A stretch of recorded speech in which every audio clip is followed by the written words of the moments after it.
I want to leave with you today is unnecessary interruption. All right. Now, when we think about unnecessary interruption, there are a couple things I can think of. I know that nowadays at most offices we're working in the cloud. Everything's in the cloud. You don't have software attached to your computer like you used to. Everything's in the cloud. And many times the website that you're working with, when they need to kind of fix their things on their end, they will tell you that in these days you can't work because they've got to fix things on their end. Yeah. And so that's one example of a necessary interruption. I can even think of what Bishop was talking about with our new Zena, and how she was on her way, if I remember correctly, she was on her way to Massachusetts last week. Right. And she got the phone call that Jason's fiance was about to give birth. That was another necessary interruption. Now, if you want to go political, tomorrow we are told there are going to be hearings about the GOP's candidate for Supreme Justice, Brett Kavanaugh, and how this lady, Christine Blasey Ford, said that when they were young, he did some inappropriate things and shouldn't get to that high office. All right. So everything that the GOP thought that they were going to do has been interrupted because of this situation. So every now and then we understand that interruptions come and they're necessary. Right. So I ask you to consider with me in the text what was necessary about the interruption that we see. First of all, we got to understand that even before the interruption of the woman with the issue of blood, Jesus was interrupted before even that. Come on. If you read the whole chapter of the book of Mark 5, you see that he, one, delivered a demoniac. Right. Then he comes back. Now, they threw him out of the town where the demoniac was. They said, get out of here. And we talked about that a little bit on Tuesday, about how many were here for Tuesday night Bible class. That was something we were talking about. And we were talking about the need of a body, and we were talking about how those demons had to jump in the bodies of the swine, because a body is the most important thing that you can use on earth to get things done. Right. Spirits will last forever, but on earth, no body, no action. Right. So we were talking about that in prayer and everything. And so we know that story about how Jesus heals the man of the demons. The townspeople don't like it because it upsets their apple cart, and he leaves. But when he comes back home, they're waiting for him, and he starts preaching. Come on. So when he starts preaching, here comes Jairus. And Jairus sees him and lays flat on his face and says, God, I need you. And that interrupted Jesus' preaching. So interruptions come all the time in services. Right. Yeah. I don't want to be in a service where there is no interruption. Right. I want God to interrupt things and get right in there and change plans and change direction. So interruption, one, is not a bad thing. Right. But we also understand that the lady will come later on and interrupt again. So we're going to consider that. So the first thing we want to look at is Jairus and the woman. What makes them different? What makes them come to God? Obviously, they have different needs, but what else makes them different? One, gender. Jairus is a man. And we all know, if we've studied the Bible, that the Bible is, for lack of a better term, a chauvinistic book in the way that it was written, because it's in the culture where men rule. There even is a prayer that the Jews say to this day that says, I thank God for my life, I thank God for my health, and I thank God that I am not a woman. Right. That is a prayer that they pray every day. My God. And believe me, y'all know I know this. Okay? So we understand culturally, women were second-class citizens. They were property. They were, just a means to an end to keep the line along, and they weren't respected very well. But we thank God that that's, just because it's culturally in the book does not mean that that was God's intent. Right. It doesn't mean that it was God's heart. It's just the way human beings take things and mess it up. You know how we do. So their difference is one of gender. Their difference is one of social status. Jairus is a ruler in the synagogue. Right. Jairus would be like Pastor Gray, running everything from behind the scenes, making sure everything goes. All right? He knows everybody. Everybody knows him. He may not be the rabbi, but he's there even when the rabbi isn't there. Right. So he's running the synagogue. So he has respect. He has social status. But what does the woman have? She has nobody. Now, history says that she was probably married, and when the sickness came upon her and she could no longer fulfill her feminine duties, he had every legal right to get up and buy. And that's probably what happened. That's what Josephus says was probably the case with this woman. So she might have had a situation going on. She no longer has it. They don't say anything about kids. All we know is that the only people she was meeting up with were doctors. So on a Sabbath morning, Jairus is coming in, greeting hundreds of people at the synagogue, and she's home because she can't go out and meet up with people because she's considered unclean.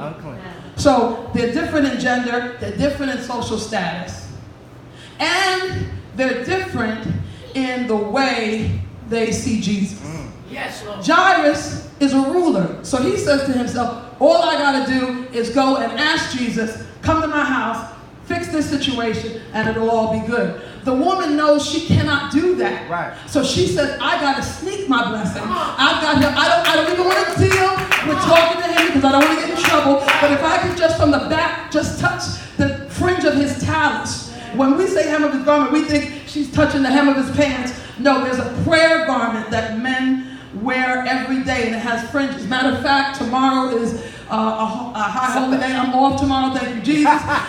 And they will be in their prayer attire. You've seen them. You've seen Rabbi Circleman in them. And it's a white robe with blue fringes. Right. And when she says, I will touch the hem of his garment, his story says that it is most likely she was talking about. And it is a prayer garment, which is really important because she wants her prayer answered. Right. So you got Jairus who comes straight up to him, and he does worship. We're not taking away from Jairus what he did, but she knows that she can't do it that way. Right. Now we've looked at what they have different. What do they have in common? One, they both have an urgent need. Amen. And when I read this years ago, I always took this scripture story to be a type of the church. We walk in the doors, and your need may be different from my need, but we all have a need. Amen. All right? You may not need healing. You may need peace. You might have a child in jail, and you're praying about that. Somebody else might be a young person who just wants to pass their college exams, and they're praying. But we all walk in here with needs. And the thing about it, Jesus is so great and so glorious that he can handle each and every need that comes through that door. And that's what this chapter is really showing us. So, even though they're different, they both have an urgent need. Even though they're different, they both recognize worshiping Jesus. Right. Yes. Because for Jairus to lay at his feet was a humbling situation. When you're a ruler, you're not used to doing that. Right. So for him to do that in front of everybody, that shows how humble he was. And we know that the woman was humble because she was just willing to get in the press behind. And the other thing that they have in common that is a mysterious part of the scripture is that what they were dealing with, both Jairus and the woman, had a 12-year-long date. Right. God doesn't put anything in the word that's not there for a reason. So the fact that he makes sure we know that she was sick for 12 years and that this young girl was 12 years old lets us know that there's a time. Now, the number 12 is significant. We got the 12 tribes. We got 12 months in a year. 12 is the completion of God's order. We understand that, so we get that. But the other thing that I consider is the fact that when Jairus and his wife joy started, when they had this beautiful baby girl, her joy diminished. They had this baby and everybody's going over to their house looking at the baby, everything is happening great, and all of a sudden she's got a situation that should stop, but it's not stopping. And month to month, it's just going and going, and month to month, everybody's still cooing over the girl. Oh, her hair is growing, they're putting the barrettes in, they're bringing her to church, everybody's hugging on her, but this woman can't come to church, it's not ending. Every month, she's looking at it's the same situation. Now, I can talk about that from a little bit of experience because I had a situation where for 2 years it didn't stop. And you don't know what that is like until you have to go to work with bags and bags of gear to handle this situation. You don't know what it's like to have to bring a change of clothes with you everywhere you go because it just won't stop. I lived that. And I said, God, I said, I don't want to. I always said I would never preach this because it was too close to home. But when God brought me out, I sure was happy. Hallelujah. So they both come to God in worship. They both have an urgent need. And they're both dealing with an issue that has lasted 12 years. And what they both do is they both, like I said before, interrupt Jesus in his teaching to come. So they've got some things different and they've got some things the same. Now here's where things get really important. Why was she first? If they had differences and some similarities, why did she have to go first? We're going to discuss that. She had to go first because her faith had been building up for 12 years. Wow. She had nobody to talk to for 12 years. She wasn't fellowshipping and greeting at church like he was. And have you ever been in a situation where the only person you can talk to about what you're going through is you and God? Yeah. Even folks who want to understand, you can't even bring it up. There are many times somebody said, "What's wrong?" And all you do is go, because you can't even bring it to words, because one, you're going to start crying. Two, especially if if a woman is talking to a man and starts crying, he don't know what to do. Tears are just like, oh, come on. So even though he wants to help, that's not going to help. But the husbands know. But the other thing about it is that as she talks to herself that day, she didn't say, God willing. She knew that God wanted better for her than what she was experiencing. So when she said, I just need to get to him, and all I'll have to do is touch his clothes, and I shall be whole, she was already at the point of faith. And she understood her agency in what she needed to get. Jairus wasn't there yet. He said, Jesus, if you come to my house and you take care of everything, my daughter will be fine. And that's how a lot of us are in church. We want God to do everything. And we were talking about that Tuesday. One of the reasons why prayers are not getting answered is because we're coming at it all wrong. Wow. Let's talk about it. If we serve a God that's all powerful and we're asking him for things and not getting it, who do you think's fault it might be? And we were talking about how we have to take dominion, and we got into some deep stuff in the Bible and turn things on their end. We like to think that Christianity is, oh, if it be the Lord's will, oh, if he would just be so good as to grant me my... He said, Genesis says that he gave us dominion over the earth. We gave it up, but then when we get our relationship back, we got to take it back. She was taking dominion. She said, I will be made whole. He wasn't there yet. So sometimes when you're in church and it seems as though someone else is getting what they need and you're not getting what you need, you might be in a position where you need to learn from your brother. You need to learn from your sister. Very often we come to church, and I have seen some saints just lose their mind. I'll never forget, I might have told you this already. We had a developmentally disabled young man at my old church, and the Lord sent a developmentally disabled young woman, and they got married. And one of the ladies, gorgeous lady, she was an usher, beautiful figure, she was like, if David is getting married, what in the world is going on? I said, oh no, you didn't. I said, so because he's slow in the mind, he don't deserve happiness more than you, because you're so cute.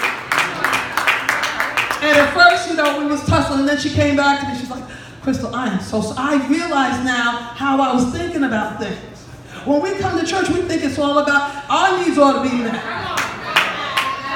Oh, I'm going to park in the handicap because I want to run for my blessing. Even though somebody else is coming that needs to park, and that's fine. That's how we do. I went to see, many of y'all might have been there, Bishop Jakes was at Madison Square Garden. And you don't want to see saints act ugly till they're in the line to go hear the word of God.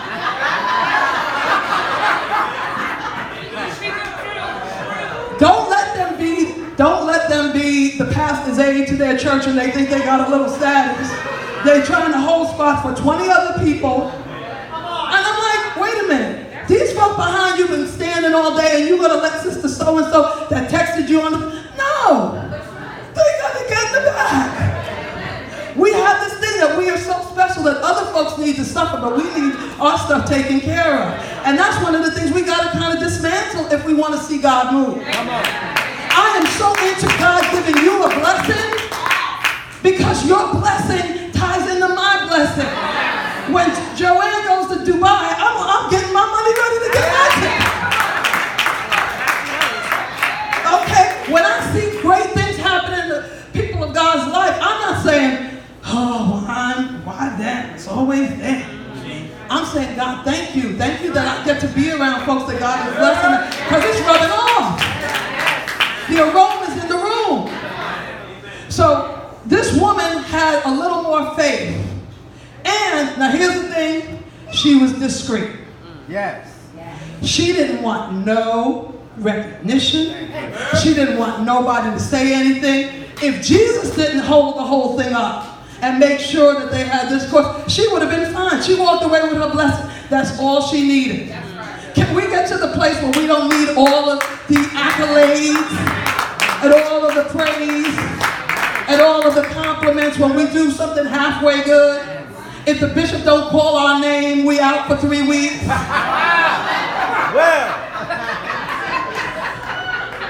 I was one of the praise team too. He only said Ivy and Raina. I didn't understand.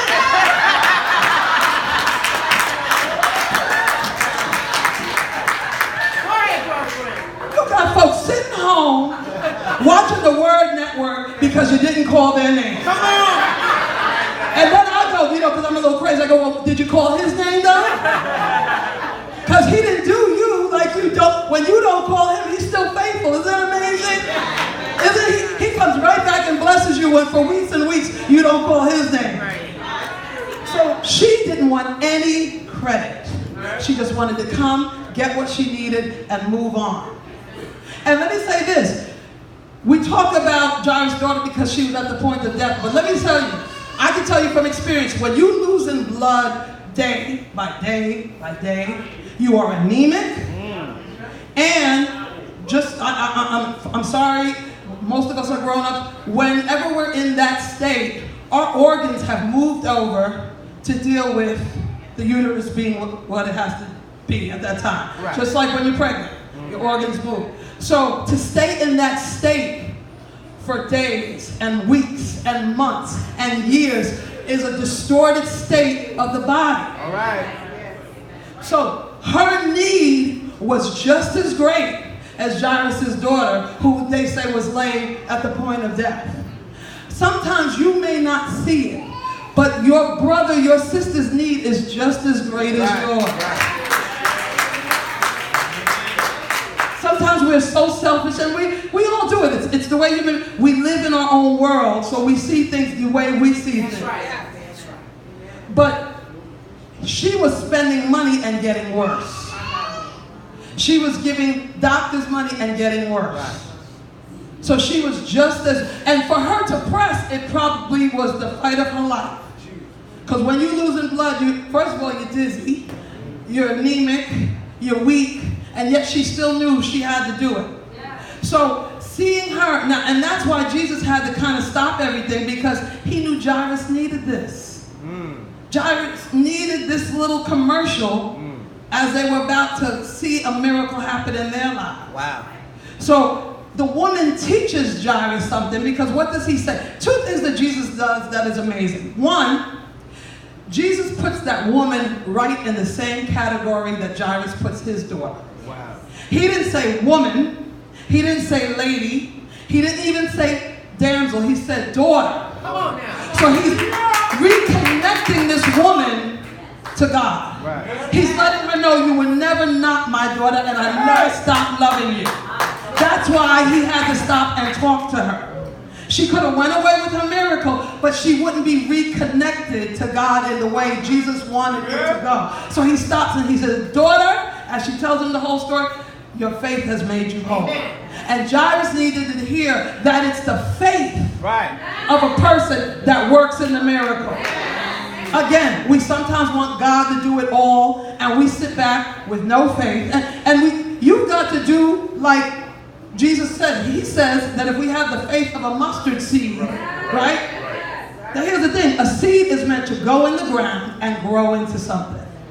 Your faith, you don't hold on to the same faith that you had when you first come to God. You've got to put it somewhere and let it grow. You've got to read more word. You've got to see God move. You've got to consider the scripture. You've got to get deeper. And even sometimes you have to have conversation with people and stay on track with your words.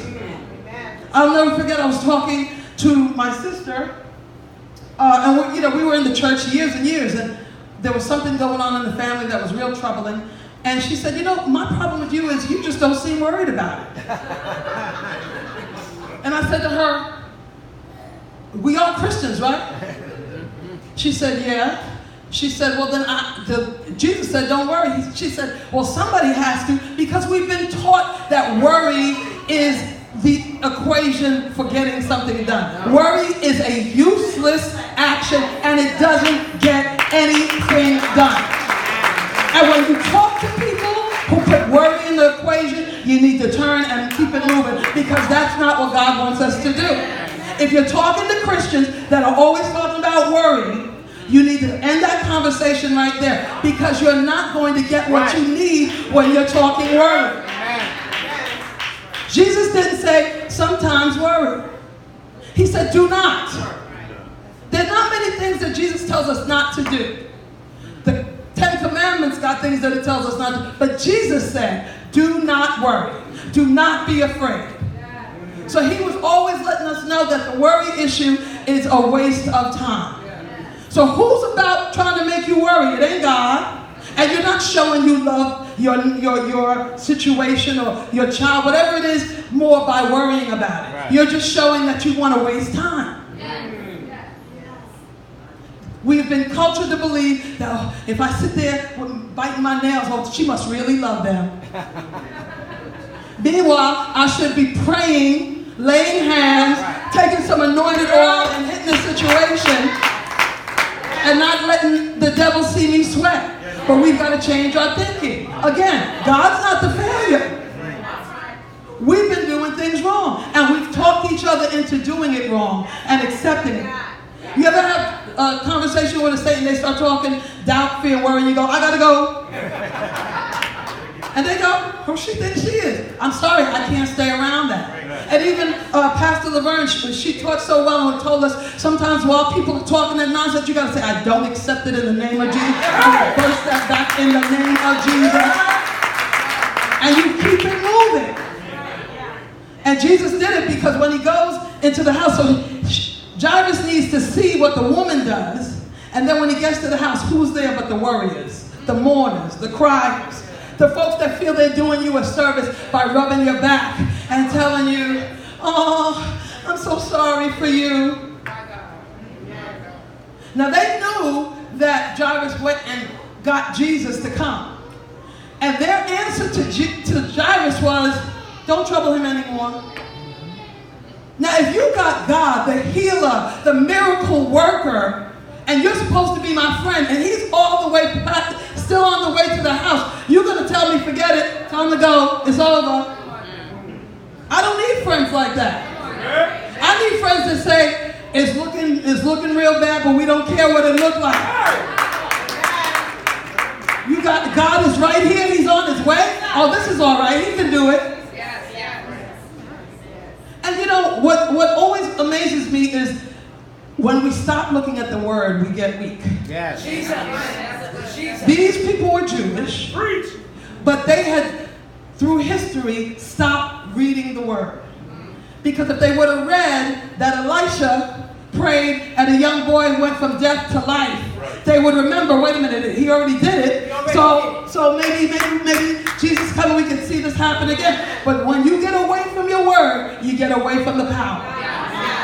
So whenever life takes you in a way where you're not reading his word, you're not reading over the stories of faith and situations, you're going to get weak. So even though Jairus was a ruler in the synagogue, and I would have to believe that his friendships and associations were also what we would call prominent religious people, when it was time to have faith, It was this woman who was an outsider, hadn't been in the church, couldn't go to church, who kept her faith going, who had to teach him something. Isn't that like God to use the most unlikely teacher? So she's believing, she gets her miracle, God reconnects with her and reestablishes relationship. Now, at that very moment, so God knew that Jairus' mind is not, you can't give it too much time. At that very moment, here comes somebody from the house saying, it's all over, she's dead. Don't trouble the master any further. And Jesus says, wait a minute, let's go. And here's what he does that's so amazing. Just like she didn't need any extra people, just like she didn't need any extra fans telling her what to do, he says, everybody that was following me, you get gone. I only need Peter, James, and John. And the only reason he needed them was because they had to tell the story. Somebody had to record what was about to happen at Jairus' house. So he just takes his men with him, and not even all the disciples. Not all the disciples could handle seeing this miracle. You got to understand that even in church, everybody that's saying Jesus is real don't really believe he's real. I hate to say it. So Jesus knows who's gonna go with him. So he takes them, he takes the family. When they get to the house, the people are crying. The people are mourning, as we would expect. But here's the crazy thing. When he walks in, he does something right off the bat that's amazing. He doesn't call her a little girl. He calls her a young woman. A damsel means young woman. Right. So he already sees a future in her because a damsel means young, unmarried woman. If a little girl is dead, you don't see any potential in her becoming married if you're calling her a damsel. He's calling her something because she's going to live a life and do all the things that she's going to do. He's already proclaiming it. Now remember, when both Jairus' daughter and the woman with the issue of blood were at their worst, their potential was lost. She had no potential to conceive or to be with a man, and Jairus' daughter had no potential to grow up and become a woman. Jesus wants to deal with your potential. Good. It's not just what you're doing, but what can you do? How much further can you go? He wants to speak to the further you can go. He's not just calling you by your name. He's calling you by what you could be. You remember Gideon? He called him a mighty man of valor, even when he was the most cowardly, scaredy cat man there ever was, because he saw the potential. And what the devil wants to do is kill your potential. He's telling you you're too old, you're too young, you're too fat, you're too skinny. You can't do it. Nobody else does it like you. And unfortunately, we believe the lie. Yes, we believe the lie. I'm always about, one of the things I always was about, and I'm going to do it here, Laura, is there are folks that are so faithful to a certain ministry, and then you try to push them to that next level. That's what I said it so that she's so mad at me right now, because when y'all see her singing a solo, y'all going to remember this little thing. She's so mad. Woo, she mad. But I was always about pushing people who needed to get to that next level. No, they couldn't sing like the folks have been doing it, but they had something. And I'll never forget this girl. I said, you got to sing this song. I dreamt about it. And every time she would sing this song, people would just go crazy praising God. She said, Crystal, I never sang before. And I said, no, you're going to do it. And every time that woman got up, people were falling out. It was just crazy in the house. But here comes Sister So-and-so. That's some choice you made, picking her. Oh, you know how folks do it. Yes. That's why there's a lot of folks I don't have a lot of time, because you can see they're 2 sentences away from what they really want to say, and it's negative, and it's putting their neighbor down, and they try to come, and And so I said, here we go. I said, yeah, it is some choice. They never sung before. They never had a lead before. I said, I know that. And they know it too. But I said, the Lord showed me in a dream that person singing under the power of God. And not only did he show me, he said every time she sang it, it would be that way. So she's like, okay. But God stayed. But here's what happened. She gets married. She's expecting. So she can't sing. So I said, me and God, we having some great times. I'm like, God, let's do this. I said, sister, you wanted that song so bad. Come on, she's, She gets up there, and the blood was all over the wall. Lord have mercy. Now, I don't like to do that, but sometimes it is those experiences where you learn that God knows more than you. I've had to learn it. I've had to eat humble pie. I just knew something was going to go a certain way, and it didn't. And so these people are in the house, and they're like, it's all over. They think being a good friend to Jairus and his wife is, hugging on them, and normally that would be the case. But Jesus says, she's not dead, she's asleep. Right. And here's where it all turns.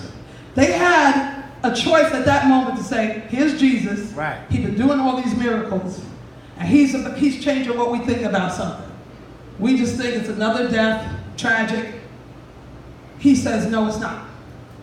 They laughed him to scorn. That's right. And I'm asking you, my brothers and my sisters, that when God's about to do something unusual, something that we haven't seen before, something that by most reports wouldn't go down like that, and he says, no, it's about to happen, don't do what they did. I would hate to be in the presence of my Savior and laughing in his face like he don't mean nothing. And they made that choice. And many times in our own way we do it too. Sarah did it many, many years before that. She got a word from God, was told that she was going to have a child at an old age, and she laughed. And then when she got caught, she tried to lie her way out. And that's what we do. We get caught sometimes not believing, and instead of saying, you know what, I'm so sorry, let's take this opportunity that when because God is about to do some amazing things. God didn't bring us here. We haven't been in this building and in this place these years for God not to do. And it's always at the moment where it looks like death is imminent, when the whole thing's about to tank, where God steps in and turns it around. So Jesus says, nope, she's not dead. And they say, oh, you crazy. And they laugh at him. He says, all right, get out. I've dealt with your unbelief enough. Get out. And the only ones in the house are now Jairus, his wife, obviously the damsel, Jesus, and his boys. And he goes in and he says, damsel, I say unto you, arise. And she gets up. Nobody else saw it. And not only that, Jesus says, don't tell nobody.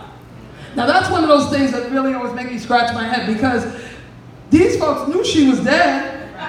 And now she's going to be up, she's eating a stack and everything. But what he was saying is, after I do something, sometimes it's time to take a selah. Right. It's not about you running to everybody. It's about you growing in your faith. That's why the woman was all right with just walking away, not saying nothing, because she knew God to be real. That was never her issue. She knew what she had to do. The thing was, her struggle was getting through all the people. Right. Her struggle was not her belief in God. His struggle was seeing his baby in that state. And sometimes when we see things, the sight of that near-death experience, the sight of that tragedy can overtake us where we almost don't believe. Because the first thing the enemy says, well, if he was really with you, why would he let it get this bad? Right. Yeah. But don't you know, this is the reason. It's in the Word because it happened. And our situations that look dead, our situations that look like no life can come, are about to turn around, because we can look to this verse. We can look to this scripture. Anybody got a situation that needs to turn around? Oh, come on. Anybody got a situation that you need God to totally turn around? Hallelujah. Jesus is saying, situation I say to thee, arise. What was dead, what looked like it was never coming back, is coming back. Turn to your neighbor and say, get ready for my comeback. Get ready for my comeback. Hallelujah. It may have been 12 years, it may have been 38 years, but my comeback is on the rise.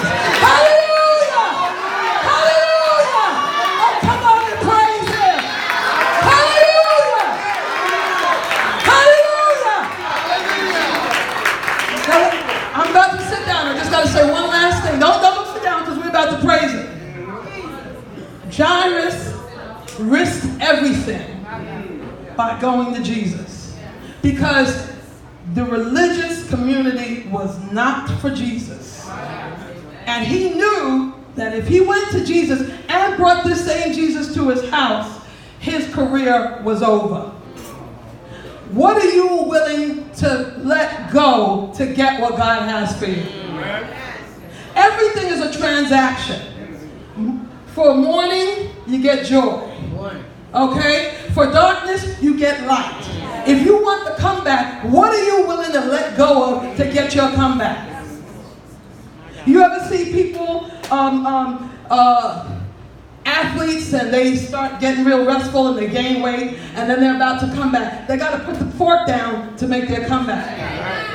They got to put the TV down and get up real early and go to the gym, whatever they got to do. I love CrossFit. Anybody watch CrossFit? I think it's amazing what these people can do. But if you see their lifestyle, they give up a whole lot. We have to take our part in our comeback. Jairus was willing to give it up because he wanted his baby to live. The woman, she didn't have anything to lose, but she said, I'm going to get, if they step on me, if I end up bruised and broken, I'm still going to touch the hem of his garment and get my healing where I need it. Right now, I need you to think about what you're willing to give up. Say, God, it was never profitable to me anyway. I give it up to you, God. The transaction is real, God. I want my comeback so bad. I'll stop talking doubt. I'll stop talking unbelief. Hallelujah. And when people talk unbelief, I'll encourage them and say, no, turn that thing around. We bind that right now. Like I told you, some people don't like talking to me because they want the sympathy and I want their breakthrough. I'm not giving you that sympathy talk because your breakthrough is so eminent and I'm going to get my joy from watching you. Anybody else going to get their joy from seeing someone else's comeback?